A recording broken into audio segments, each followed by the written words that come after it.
Hello students, welcome back to my YouTube channel. आज के video में हम डिस्कस करेंगे work life in Indian philosophy के बारे में। ठीक है। We Indians have been importing management system and styles from foreign countries.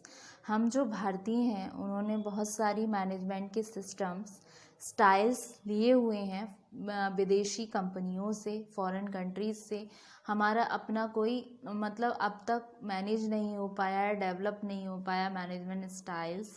ठीक है। और ओन कल्चरल एथोस में, ठीक है, हम सिस्टमैटिकली इंपोर्ट किए हुए हैं मैनेजमेंट सिस्टम और स्टाइल को फॉरेन कंट्रीज से। ठीक है। जैसे कि कुछ सक्सेसफुल कंट्रीज हो गई लाइक यूएसए, यूके, जर्मनी, जो कि रीडिस्कवर कर रही हैं इंडियन एथोस को। ठीक है। लेकिन हम इंडिया में इस तरीके की प्रोसेस में हैं कि हम मतलब अभी अपने स्टाइल को डेवलप करने की, मैनेज करने की प्रोसेस में है। लेकिन जो फॉरेन कंट्रीज़ हैं वो रीडिस्कवर कर रही हैं इंडियन एथोस को। वर्क प्लेस एथिक्स क्या होता है, ले डाउन होता है आपका कोड ऑफ कंडक्ट एम्प्लॉयज़ के लिए। इंडिया क्या है, एक रिच कल्चरल हेरिटेज है, उसका अपना एंशियंट टेक्स्ट है, जैसे कि महाभारत हो गया, जिसमें बहुत सारे इम्पॉर्टेंट लेसन्स हैं that can be utilized in modern day context by operations, जो यूटिलाइज किए जा सकते हैं मॉडर्न डे में कॉन्टेक्स्ट बाय ऑपरेशंस। जितने भी महाभारत के कोड्स हैं, जितनी उसमें पंक्तियां हैं, श्लोक हैं, अगर उसको हम अपनी मॉडर्न लाइफ में, ऑर्डिनरी लाइफ में उस पर हम मतलब एक तरीके से अमल करें तो हम अपना एक सही पाथ पर हम जा सकते हैं। तो इस तरीके से ये स्क्रिप्चर के बारे में बोल रहा है कि वर्क लाइफ में इंडियन फिलॉसफी का क्या महत्व है। हम तो उस चीज़ को खोते जा रहे हैं, लेकिन जो हमारी फॉरेन कंट्रीज़ हैं, जो फॉरेन विदेशी लोग हैं, वो हमारे इंडियन एथॉस को अडेप्ट करने के ट्राई करने में लगे हुए हैं। ठीक है। तो वो रिडिस्कवर कर रहे हैं इंडियन एथॉस में। तो अगर हम इन चीज़ों को लेकर चलें अपनी डे बाई डे लाइफ में, अपने मॉडर्न मैनेजमेंट के थ्रू हम उस चीज़ों को संज्ञान में लाएं, तो वो बहुत ही अच्छा होगा। ठीक। तो work life in Indian philosophy. फिर इंडियन एथॉस एंड मैनेजमेंट, ये क्या बोलता है, जो प्रत्येक सोसाइटी है वो ड्रॉ करती है लेसन को एथिक्स पर। ठीक है। From its own culture, specific areas हो गए, जैसे कि its own psychological makeup. It can not draw ethical lesson from another society, ये कोई भी नहीं लेते हैं किसी दूसरी सोसाइटी से। विच ड्राइव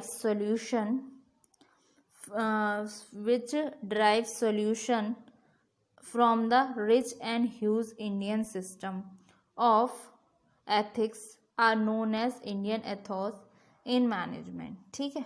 तो स्क्रिप्चर जो है वो बात करते हैं 4 टाइप्स पे कि जिससे हम डील कर सकते हैं पीपल के साथ।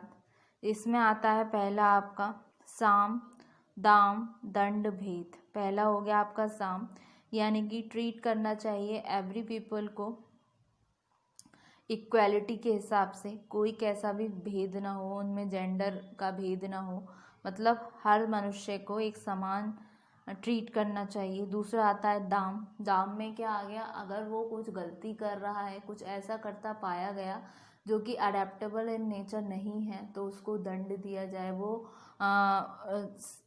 वो पनिशमेंट का हकदार है दंड में। और दाम में क्या होता है, दाम में होता है अगर उसने कुछ ऐसा काम किया जो उसको परफॉर्मेंस बहुत ज़्यादा अच्छी है, डिज़ायर रिजल्ट दिया या काबिल तारीफ़ है, तो उस समय उसको रिवॉर्ड का सिस्टम हो। रिवॉर्ड हो गया, पनिशमेंट हो गया। भेद यानी कुछ चीज़ ऐसी हैं जो हमारी सोसाइटी में एक्सेप्टेबल नहीं है, या कुछ चीज़ें ऐसी जो डिस्क्रिमिनेट हो ही जाती हैं, तो वो आ गया डिस्क्रिमिनेशन।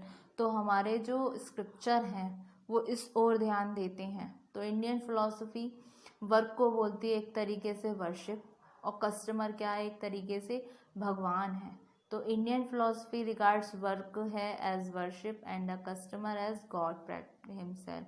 तो इस तरीके के इंडियन ट्रेडिशन और हेरिटेज, उसके कल्चर और फिलॉसफी, एथॉस और वैल्यूज़ क्या है, एक तरीके से ट्रेजर हाउस है, जहाँ पर रिचेस्ट और रेयरेस्ट ऑफ मतलब दुर्लभ और बहुत ही ज़्यादा बहुमूल्य बेशकीमती जेम्स स्टोर्ड हैं, हीरे हीरे स्टोर्ड हैं, जिसको ये बोलते हैं एथोस में स्क्रिप्चर्स, जो हमारे थॉट हैं, अहम ब्रह्मास्मि और बहुत सारे हैं, मतलब कर्म ही पूजा है, इस तरीके से ये चीज़ें, ठीक है।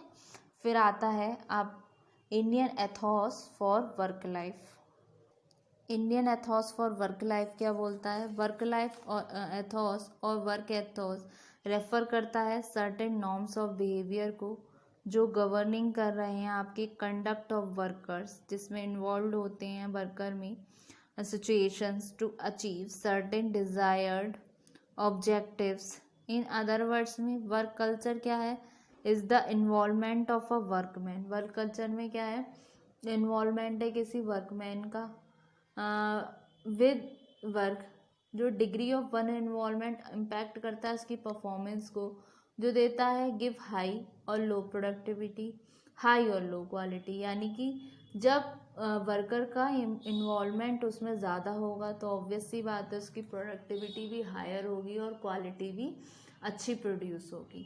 तो once the degree of involvement higher then productive will be higher and quality will also be higher, ठीक है, ये हुआ। फिर कभी कभी क्या होता है, वर्क कल्चर कंसर्न करता है आपके वर्कर की लॉयल्टी से, उसके सेंस ऑफ बिलोंगिंग से, उसके बिहेवियर से ऑर्गेनाइजेशन के प्रति, ऑर्गेनाइजेशन के साथ, ऑर्गेनाइजेशन के लोगों के साथ, उसका सबऑर्डिनेट्स के साथ, वर्कर्स के साथ, ठीक है। तो worker should show his belonging by his behaviour to the organisation. तो वर्कर्स को शो करना चाहिए अपनी बिलोंगिंगनेस, अपना व्यवहार ऑर्गेनाइजेशन के प्रति और ऑर्गेनाइजेशन के लोगों के प्रति, ठीक है।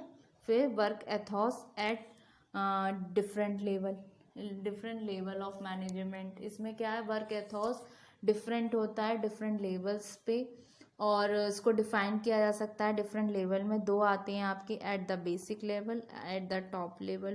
बेसिक लेवल में क्या हो गया, work Athos all the basic level is about, basic level से के बारे में ये क्या बोलता है, डिसिप्लिन हो गया। फिर टू मेंटेन पंक्चुअलिटी हो गया। Next punctuality.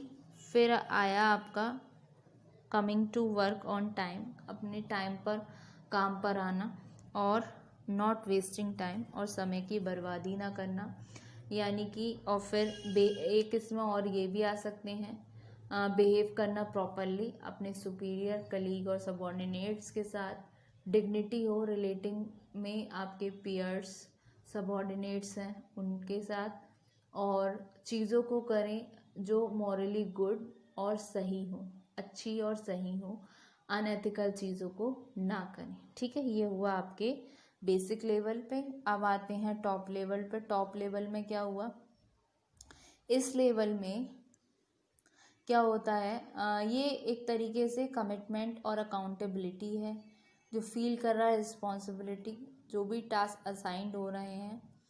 कुछ पॉइंट्स रिलेट्स होते हैं आपके टॉप लेवल्स में। उसमें फर्स्ट आता है आपका वर्क कल्चर। वर्क कल्चर क्या है, गुड वर्क कल्चर का मतलब होता है जब कोई फुली डिवोटेड है वर्क के प्रति, तो उसका मोरल जो है वो हाई होगा, उसका ज़ील हाई होगा। दूसरी तरफ अगर किसी में पुअर वर्क कल्चर है, ठीक है, तो रिज़ल्ट भी उसका हाई रेट ऑफ वेस्टेज होगा, पुअर क्वालिटी निकल कर आएगी, लो प्रोडक्टिविटी होगी और लो मोरल होगा। अगर किसी का मन ही नहीं है काम को करने में, वर्क कल्चर में मन ही नहीं लग रहा है, तो हाई रेट ऑफ वेस्टेज होगा, काम अपने मन से नहीं करेगा तो समय की बर्बादी, टाइम की बर्बादी और सामान की बर्बादी, जो भी वो प्रोड्यूस करना चाह रहा है। साथ ही साथ काम में क्वालिटी उसकी पुअर निकल कर आएगी, लो प्रोडक्टिविटी रहेगी और लो मोरल भी होगा।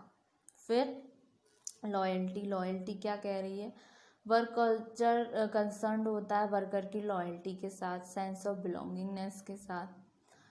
कोई भी किसी भी एम्प्लॉय को नहीं करना चाहिए एडवर्स कमेंट अपने ऑर्गेनाइजेशन के बारे में पब्लिकली, ठीक है। फिर आता है आप उसका कमिटमेंट एंड रिस्पॉन्सिबिलिटी। प्रत्येक व्यक्ति जो है उसको वर्क करना चाहिए like a master not like a slave. एक तरीके से अपना काम है उसकी तरह, ना कि मैं किसी का नौकर हूँ। तो वर्कर को फुल रिस्पॉन्सिबिलिटी लेनी चाहिए, जो भी उसको टास्क असाइन किए जा रहे हैं उसको आगे उसके एफर्ट्स होते हैं अचीव करने के लिए कि वो क्या एक्सपेक्ट करते हैं। फिर सेंस ऑफ बिलोंगिंगनेस, इसमें आते हैं आपके प्रोटेक्ट करना इंटरेस्ट को, इंटरेस्ट ऑफ ऑर्गेनाइजेशन। वर्कर को एग्जिबिट करना चाहिए अपने बिहेवियर से, सेंस ऑफ बिलोंगिंगनेस से, ऑर्गेनाइजेशन, एक फीलिंग ऑफ रेस्पेक्ट होनी चाहिए ऑर्गेनाइजेशन के प्रति, मेंटेन करना चाहिए गुड रिलेशनशिप अपने पीयर्स के साथ, अपने सबऑर्डिनेट्स के साथ, अपने सुपीरियर के साथ, और ट्रीट करना चाहिए उन लोगों को अच्छी तरीके से। ठीक है, उसमें प्रोटेक्ट करना चाहिए इंटरेस्ट ऑफ ऑर्गेनाइजेशन। कोई भी एडवर्स कमेंट्स नहीं होना चाहिए about the organisation in public.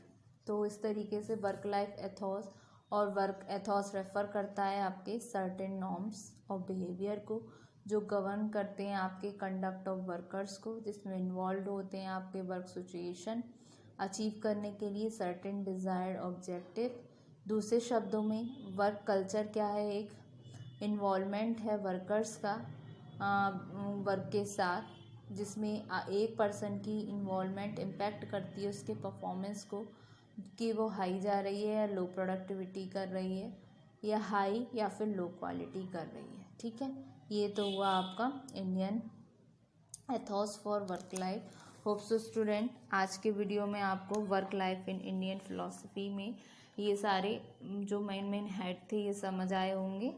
Thank you very much.